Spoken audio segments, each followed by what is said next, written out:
At the end of March, Victor Kislyi met with players in San Francisco and answered their most pressing questions. Will artillery be reworked? When will the matchmaker be fixed? When will the maps be improved? When will vehicles be rebalanced? Watch the video to get all the answers. Welcome everyone, we're at Wargaming North America. We're at our HQ in San Francisco, and we're joined by a lot of players that we've invited here, but more importantly, our God Emperor himself, Victor is here. Hello Victor, good to see you. How you doing? Hello. And we're going to roll on to some questions with players, but before we get to that, let's just deal with some sticky stuff just to make sure that, you know, Victor's in the right mood. So, tough question number one, 10.0, we cancelled it, it's gone. What was all that about? No matter how good the game was 6 years ago, recently, because of, we have more than 150 million players in the game. We have 400 tanks now as compared to approximately 100 back in the days. 40 plus maps, esports, clan wars. Some people who were playing this game for 6 years, they evolved as World of Tanks players too. So for the last, let's say, a year and a half, we were still very immersed into thinking about new stuff which we can add to the game, and forgot a little bit about the old good game, those things which made players happy in the beginning. And because of these balancing issues and much more complex mathematical model behind it, and now we have servers all around the world. It's not just, like Russia, Europe, and America. We have players in Southeast Asia, in Japan, in Korea, in China, in South America. So it all resulted in the fact that the game probably needed more attention on its core. And our players were more and more vocal about that. And we did this mistake, we did not listen well enough for that. And we were in the middle of, preparing this next big Rubicon 10.0 patch, and we were a little bit of deaf towards what players were crying on the forums and in the video blogs. But then we realized, okay, something is really wrong, fundamentally wrong. We jumped on it. We just brought the best people, including those two guys who invented the game and made it successful during the first couple of years. Analyzed everything, saw data, met with the players, met with video bloggers, and oh my God, the picture was not so good. So we had two choices, keep going, pretending that nothing is happening, or be honest and transparent about the fact that we're screwing up. We chose the latter. We admitted, I stood in front of the camera and said, sorry, we screwed up. We have to cancel, postpone. We are not going to release this Rubicon thing. Instead, we're going to roll back and see what's wrong with the game and fix it in the first place. That's what happened. We immediately did a lot of significant changes to the leadership of the tank development team. Okay, some people had to go. Some good new people came in. And 9.14 actually is a good example of our turning this big, huge ship towards what players really, really want. And we're going, from now on, we're going to be doing this. So now, player feedback is going to be the integral part of our strategy.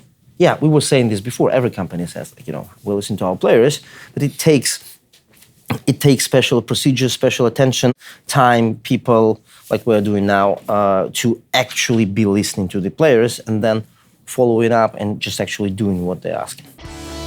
Altogether, we managed to release Update 9.14, which was greatly appreciated by players. And this is just the beginning. To make players happy, the company will continue to search for top professionals across the globe. Victor told us about the staff changes that will improve the game and help avoid similar mistakes in the future. First of all, Slava Makarov and Sergei Berkatovsky will be working on the game again. They helped shape the game at the very beginning and created a great game that everyone liked. Secondly, Western professionals have joined the team. Thane Lyman from the USA, who previously worked on Call of Duty and Destiny, now heads World of Tanks development. Neil Pettit, a former British submariner and an experienced manager, is at the helm of the Minsk studio. The new physics in 9.14 appear to have been very well received. Everyone seems to really like them. And in particular here in the North America, when we did the update, the amount of people with their headphones on who then started making noises because all the new sounds had happened were wonderful. Well, obviously 9.14 is just the beginning. We have tons of things planned for 9.15, 16, 17, etc. And this list this time is comprised from the players' desires and from those requests from forums, from meetings like this, from a community manager's work, asking what they want. So there's not going to be like something groundbreaking in 9.15, and I'm going to tell you why. Okay, the things which are going to be there for sure is we will up something like 10 old premium tanks. It just so happened that those tanks are not good and not comfortable to play, and players cry out loud that, come on, you're selling this and it's not up to... I saw the list. I agree. I think all the tanks we picked that we're going to buff, they're all good. They're all the right tanks to pick.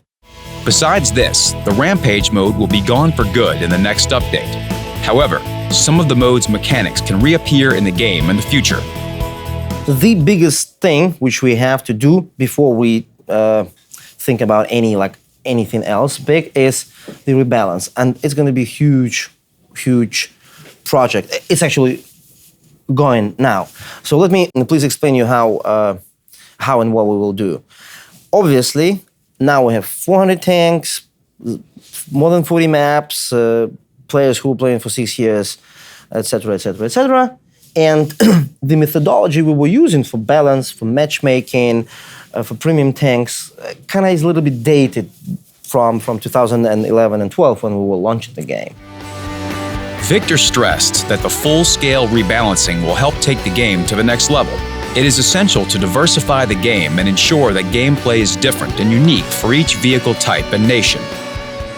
The whole rebalance needs to be done. Tanks, nations, classes, their usage, shooting distances, speeds, traverse. Of course, the new physics will play a role in that because it changes the gameplay by definition.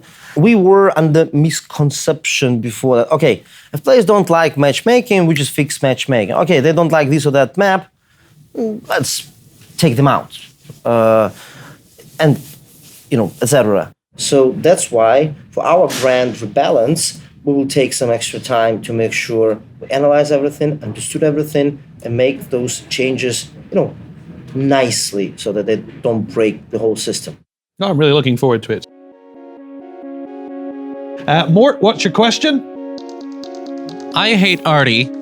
All of my friends, like Akula V, they hate Artie too. Is there anything you can do to fix it? I can hear you, everybody hates artillery, probably apart from artillery players. I love artillery.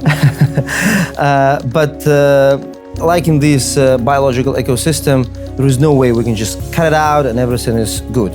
Artillery is a class in World of Tanks. It has its purpose. Is it overpowered today and too easy, too sneaky? Yes, but we're going to rebalance it, nerf or up it, whatever is required, as a part of this overall rebalancing with attention to maps and changes in maps, other classes, shooting distances, matchmaker, etc., etc., etc. So, what are your thoughts on the current map pool and map design, and what changes can we expect in the future? Maps also are a part of this ecosystem, and this is probably the most tricky part, like a map. You understand, this is a couple of square miles, right? The battle lasts there for 15 minutes. 30 angry guys and girls, okay, mostly guys, are trying to destroy each other in various types of tanks on those maps. What can be done to fix the matchmaker imbalances regarding tiers and tank types? I'm a physicist myself, so I know some things about math, statistics, physics. It is being worked at on as a part of this overall rebalance. And again, matchmaker is a part of the system. we tried, but there is no such like easy solution as ±1 level or just platoon of 1 tier allowed. Those are kind of like good ideas, but we need to see how they work, to what extent in conjugation with rebalance of tank classes. What can be done to reduce griefing in random battles? The other aspect of it is we understand that people use now more often bad language because they're frustrated more often. That's the whole thing of this rebalance and bringing back the game you love. Oh, that's interesting. So the anger they have from being unhappy with the game. What do you feel of having a positive feedback system in place besides just the negative options right now? You're absolutely right. That's a very good question, and the answer will be very short. We should absolutely do this. Like, click, choose player's name, say thank you, send kudos. We were kind of trying to address this with our dynamic platoons, like when you can click on the name of any player in your team and invite him to platoon, and then you can tell him whatever you want, good or bad things, right? But this streamlined Facebook style kind of thumb up, kudos is an easy solution. I will put this on the list. We will make it. If only we were recording this, then we could hold you to, oh, wait a minute, we are. That'll be great. That's a great example of listening to the players, that's it right there. So we can do that. We're going to do that. He said so. Yeah. When we look ahead to the next year for tanks, I am super excited about the rebalancing. The fact that we're doing a root and branch everything ecosystem rebalance. I can't wait for it to turn up. I know it's coming the next year. I'm really, really jazzed about it. But if there was a message you wanted to get people to take away from your time here with the players and to the people watching on the video, what would be the message about wargaming that you would want them to hear? Well, of course, I am so happy to be where I am, and I'm so happy for wargaming for where it is now. Yeah, okay, we have our ups and downs. We have obvious problems with, Rubicon. That's why we're talking, and some players are very unhappy. But philosophically, like in general, I'm so happy to be in a gaming company which is making games which I love, strategy games, combat games, tactical games, team play games. I'm so happy to be playing these games, to make good business out of it. Victor said that we finally realized our crucial mistake. We weren't listening to players. Now players are viewed as not just buyers, but as part of the game and as important as vehicles, maps, and physics. All employees now have the same motivation. And this simple, very, very true phrase is just 2 words: happy player. And at wargaming, if you look at us like very, very philosophically, what we do, we're little magicians who are putting together in the right balance this challenge and happiness for you. Whatever hypothesis you have to test, making sure that players like it, making sure that this makes players happier, and then roll it out. So from now on, happy player is our mantra. You wake me up in the morning, and each and every one from our 4,000 employees, ask them what we're doing. Happy players is the answer.